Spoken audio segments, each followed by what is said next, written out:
వాక్యం చెప్తుంది కదా, ప్రభుతో పాటు నికరంగా పైన ఉండాలంటే ఏమండి, ఆయన పర్వతం మీద నివసించాలంటే ఈ లోపల అంటే మన లోపల ఎలా ఉండాలో అది వరుసగా చెప్పేస్తాను ఒకసారి చూడండి. మన లోపల ఎలా ఉండాలంట? యథార్థమైన ప్రవర్తన, యథార్థత ఉండాలి. రైట్, యథార్థత ఉండాలి. తనకు మన మన దృష్టిలో నీచమైన పని అసహ్యంగానే ఎంచాలి, నీచమైంది నీచంగానే ఎంచాలి. తర్వాత నిరపరాధిని చెరపడానికి సాహసం చేయకూడదు. రైట్, నిరపరాధిని చెరపకూడదు. ఇప్పుడు బయట కనపడేది ఏంటంట? నీతిని అనుసరించాలి, కీడు చేయకూడదు ఎవరికిని. తర్వాత ఎవరిని సన్మానించాలి? ఆయన యందు భయభక్తులు గల వారిని సన్మానించాలి. తర్వాత వడ్డీకి ఇవ్వకూడదు. తర్వాత లంచం పుచ్చుకోకూడదు. అది బయట కనపడే వ్యక్తి. మనల్ని అనగానే ఎవరి మాటలు మన గురించి చెప్పకూడదు. ఇంకా చివరిగా మన మాట ఎలా ఉండాలంట? నిజం మాట్లాడాలి. రైట్, నిజమే మాట్లాడాలి.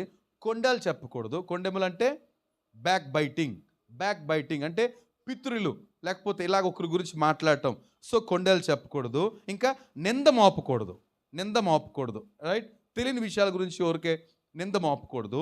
తర్వాత మాట తప్పకూడదు. ఇవి మన మాట 4 రకాలుగా ఉండాలి. మన మాట ఎలా ఉండాలి? నిజం మాట్లాడాలి, కొండలు చెప్పకూడదు, నింద మోపకూడదు, మాట తప్పకూడదు.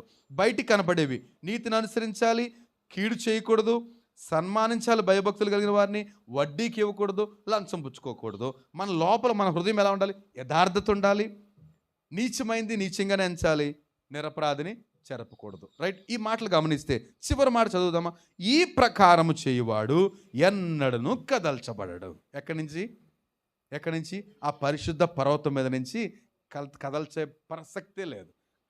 ప్రసక్తే లేదు.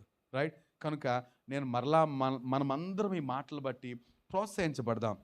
దేవునితోటి ఆయన ఎందుకు కొండ మీదకి పిలిచాడంటే ఆయనతో ఉండడానికి. ఎంతకాలం ఉండడానికి అంటే ఇస్కరియోతు యోధులాగా 3.5 సంవత్సరాలు ఉండడానికి కాదు. కనుక 3.5 సంవత్సరాలు అయితే ఈ రెస్ట్రిక్షన్స్ ఏమీ లేవండి. Kindly attention please. ఏంటంట? యోధాలాగా కేవలం 3.5 సంవత్సరాలే ఉండాలంటే ఇవేమీ అక్కర్లేదు. ఎలా ఉండొచ్చు? హ్యాపీగా ఉండొచ్చు.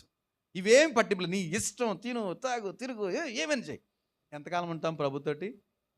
కొంతకాలం ఉంటాం. ఆ తర్వాత ఎవరికి వారి యమునా తీరి, ఇస్కరియోతు యోధ నరకానికి, ప్రభు ఏం పరలోకానికి అన్నట్టు ఉంటుంది అనమాట. రైట్, కనుక ఎవ్వరూ మనల్ని కదల్చలేరు. సో నేను ఇంకొక మాట చదివేసి నాకున్న 2 నిమిషాల్లోనే ఒక మాట చూపించాను. యేసుప్రభు చనిపోయిన తర్వాత కూడా శిష్యులతో ఉన్నాడండి. యేసుప్రభు చనిపోయిన తర్వాత, లేచిన తర్వాత ప్రభుతో శిష్యులతో ఉన్నారా? అపోస్తల కార్యాలు 11వ అధ్యాయంలో ఆయన నిరంతరము వారితోనే ఉన్నారు. 11వ అధ్యాయము ఒక మాట చూపిస్తా. 21వ వచనం చూస్తే యేసు ప్రభు గురించి, ప్రభు హస్తము వారికి తోడై ఉండెను గనక. ఎప్పుడిది? అపోస్తల కార్యాల్లో. ఆయన చనిపోయి తిరిగి లేచారు. ఇప్పుడు ఎవరి హస్తం తోడుగా ఉందంట? ఆయనకి ప్రభు హస్తము తోడుగా ఉంది. ఇంకా అక్కడ ఇంకొక మాట 16వ అధ్యాయం 7వ వచనంలో కూడా చూస్తే పరిశుద్ధాత్మ యేసు యొక్క ఆత్మ వారిని, 7వ వచనం, యేసు యొక్క ఆత్మ వారిని, అంటే దేవుని హస్తము తోడుగా ఉంది, దేవుని ఆత్మ వారితో ఉంది. అంటే ప్రభు ఎందుకు సెలెక్ట్ చేసుకున్నాడు శిష్యుల్ని అంటే ఎప్పుడు ఆయన వారితోటి ఉండడానికి, లేదా వారు ఆయనతో ఉండడానికి. ఇంత మాత్రమే కాదు, నాకు ఇంకొక ఇష్టమైన సన్నివేశం జరిగింది. ప్రకటన గ్రంథం 21వ అధ్యాయంలో చూడండి ఒకసారి. ప్రకటన గ్రంథం 21వ అధ్యాయం 14వ వచనంలో ఈ అపోస్తలులు ప్రభుతో ఉండేవారు అక్కడ కూడా కనబడతారు. అక్కడ వారి పేర్లు కనబడుతున్నాయి. నేను చదువుతున్నాను. అపోస్తల కార్యాలు 14వ వచనం, ప్రకటన గ్రంథం 21:14. ఆ పట్టణపు ప్రాకారం 12 పునాదులు గలది. ఆ పునాదుల పైన గొర్రె పిల్ల యొక్క 12 అపోస్తలుల 12 పేర్లు కనబడుతున్నాయి. ఏమండి, ఈ శిష్యులు ఎక్కడి వరకు వెళ్ళారు? పరలోకపు ఆ పట్టణ ప్రాకారం మీద, ఆ ప్రాకారం 12 పునాదుల మీద కట్టబడింది. ఆ పునాదులు దేంతో వేశారట? రత్నాలతో వేశారట. 12 రత్నాలు పునాదులతో అయిపోతే ఆ రత్నాల మీద ఈ 12 పేర్లు ఉన్నాయట. దేవునికి స్తోత్రం. అర్థమవుతుందండి? ఈ 12 మంది పేర్లు ఎక్కడున్నాయి? పరలోకపు పట్టణ పునాదులు, ప్రాకారపు పునాదుల మీద 12 రత్నాలతో కట్టిన ఆ పునాదుల మీద ఈ 12 పేర్లు, పేతురు, యోహాను, యాకోబు అనేసి 12 మంది పేర్లు ఉన్నాయట. సో ప్రభు ప్రణాళిక ఏంటంటే ఇంతవరకే కాదు, ఇంకొక మాట చూపించి మేము ప్రార్థన చేద్దాం. ఏమండి, యోహాను సువార్త 12వ అధ్యాయంలో కూడా, యోహాను సువార్త 12వ అధ్యాయము కాదు కాదు, మత్తయి సువార్త 26 అధ్యాయం, సారీ, మత్తయి సువార్త 26 అధ్యాయము 29వ వచనం చూస్తే ప్రభు అంటాడు, ఎస్,